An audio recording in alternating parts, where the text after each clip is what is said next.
The sun had only just begun to rise when 12-year-old Aaron slipped out of his house and into the narrow dirt path that wound around his village. The morning air was cool and the fields shimmered with dew. His village, Sundergan, lay at the edge of a vast forest, once lush, vibrant, and singing with life, now slowly fading under the weight of neglect and misuse.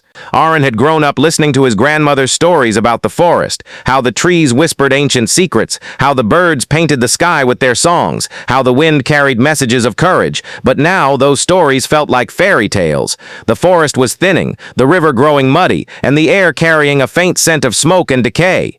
People in Sundergan had begun to care less. They cut trees for firewood without planting more. They tossed plastic into the river because it was easier than walking to the dumping site. They burned waste openly because no one had taught them otherwise. Aaron didn't understand everything, but he felt something was wrong. And one day that realization became impossible to ignore. The day the river stopped singing. It was the first day of summer break when Aaron and his best friend Nisha ran down to the riverbank with fishing nets in hand. It was their tradition to catch a few small fish and release them again just for fun, just to feel the cool splash of water, just to laugh. But as they reached the river, Nisha stopped abruptly. Aaron followed her gaze. The river, usually clear as glass, was murky brown. Plastic bags clung to rocks like drowned creatures. A dead fish floated near the edge. The smell was unbearable. Aaron's chest tightened. The river was the heart of their village. His grandmother always said, "If the river lives, we live." But today the river felt dead. Nisha turned to him. "We have to tell the adults." They ran back to the village square, but the adults simply shrugged. "Oh, it is natural," someone said. "It happens in summer," said another. "It will clean itself," said a third. Aaron felt helpless. These were the people he trusted, his parents, his neighbors, his elders. If they didn't care, who would? That evening, he sat quietly beside his grandmother, who was weaving a basket. "Nani," he said softly, "why doesn't anyone care about the river?" His grandmother paused and looked at him with gentle eyes. "People care, Aaron, but caring is not enough. Responsibility is what makes caring real." Her words struck something inside him. Responsibility. He repeated the word in his mind as though tasting it for the first time. That night, Aaron couldn't sleep. His mind replayed the image of the dead fish, the murky water, the plastic bags. What could a 12-year-old possibly do? But then he remembered his grandmother's voice. Caring becomes real when it becomes responsibility. Maybe he couldn't fix the whole river, but he could begin. The first step. The next morning, Aaron woke earlier than usual. He grabbed 2 bags, a pair of gloves, and marched toward the river. When Nisha spotted him from her balcony, she scrambled down to join him. "What are you doing?" she asked. "Cleaning," Aaron said simply. "Just the 2 of us?" Aaron nodded. "If we wait for others, nothing will change." For the first hour, they worked in silence. The riverbank was full of garbage, plastic wrappers, broken bottles, torn shoes, old clothes. It was overwhelming, but slowly the piles of trash began to shrink. Their hands hurt, their backs ached, but something inside them began to feel lighter. After a while, a small group of children stopped to watch. "Why are you doing this?" one boy asked. Aaron looked at him. "Because this is our river. If we don't take care of it, who will?" The boy hesitated, then joined them. Soon 2 more joined, then a girl, then another boy. By noon, 10 children were cleaning the river. People walking by slowed down. Some whispered among themselves. Some laughed. Some shook their heads. Children playing hero, they muttered. Let them get tired and stop. But by the end of the week, the riverbank was visibly cleaner. And suddenly, people weren't laughing anymore. A village awakes. One evening, the village headman, Mr. Chuhari, visited Aaron's home. "I hear you started a cleaning group," he said. Aaron nodded nervously. "This river," the headman sighed, "has always been our pride. What you're doing is admirable." He paused, scratching his chin. "What if we make this a proper community project?" Aaron's eyes widened. "Really? Yes, but we need someone to lead the youth group, someone responsible." Aaron wasn't sure if he was ready, but he remembered the feeling he had when he saw the clean riverbank, the quiet pride, the sense of purpose. "I'll do it," he said. Within a week, the village organized a clean river campaign. Posters went up. Announcements were made through loudspeakers. Children formed small groups to pick trash daily. Adults helped build proper waste disposal pits. Nisha's father, who worked in construction, built wooden signs around the river. "Keep the river alive. Throw trash, lose tomorrow." Even the elderly came out to help. Some swept the pathways. Some planted new saplings near the river. Some boiled herbal disinfectants to purify the water. A miracle was happening. What began with 2 children had awakened an entire village. The forest's cry. For months, the river flourished. Fish Fish returned. Birds nested closer to the water.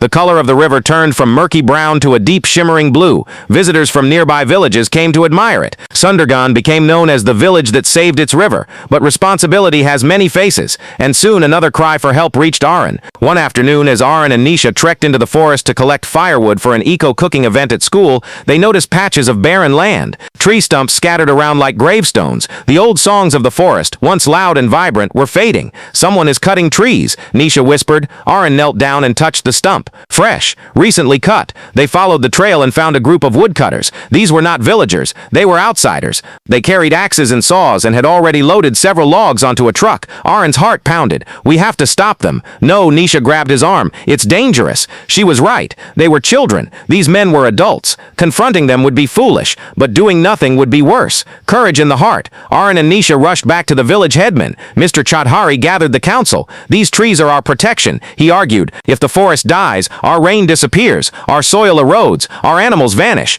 But something unexpected happened. We need wood too, one villager said. Should we stop others when we ourselves cut trees? Another added. It's their business. Someone else said. Let the forest take care of itself. Aaron felt frustrated. Hadn't they learned anything from saving the river? That night he walked into the forest alone. The moon cast a silver glow through the sparse canopy. He sat near a large banyan tree, one his grandmother said was older than the village itself. Why is it so hard for people to understand? Aaron whispered. The wind rustled leaves overhead. Birds called softly. A sense of deep calm washed over him. His grandmother's voice echoed in his mind. Responsibility begins in the heart before it reaches the hands. Suddenly he knew what to do. The Green Warriors. The next day, Aaron gathered the children. We saved the river, he said. Now we'll save the forest. They named themselves the Green Warriors. Their plan was simple but powerful. Map areas where trees had been cut. Plant saplings in empty spaces. Create awareness plays for the village. Report illegal woodcutters to authorities. Build a small forest classroom to teach children about nature. And so the campaign began.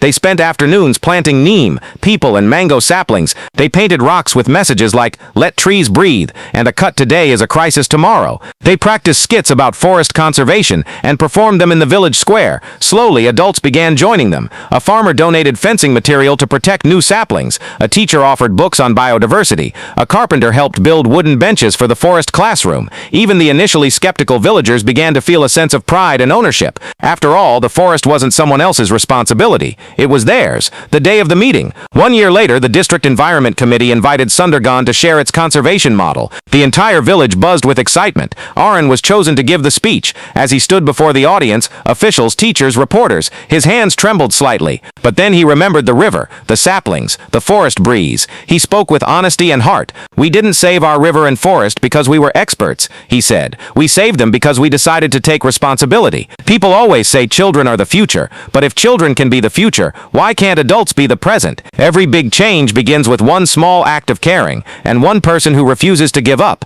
When he finished, the hall erupted in applause. Newspapers featured Sundergaon as a model eco-village. Schools from nearby towns came to learn from their initiatives. The government funded a small environmental center in the village. Aaron's heart swelled with pride, not because of the recognition, but because his village had rediscovered something precious, its connection with the earth, the legacy of responsibility. As years passed, the river remained clean, the saplings grew into young trees, and the forest regained its songs. Aaron grew into a young man, admired for his leadership, humility, and commitment. One day, as he sat beside the river, watching children play the same games he once played, his grandmother sat beside him. You've done well, she said, patting his shoulder. Aaron smiled. I didn't do it alone. That's the beauty of responsibility, his grandmother replied. It begins with one heart, but spreads to many. Aaron looked at the shimmering river, the trees swaying gently, the children laughing, the elders chatting peacefully. He realized something profound. Caring for the earth wasn't just about protecting nature. It was about discovering the strength, courage, and kindness within oneself.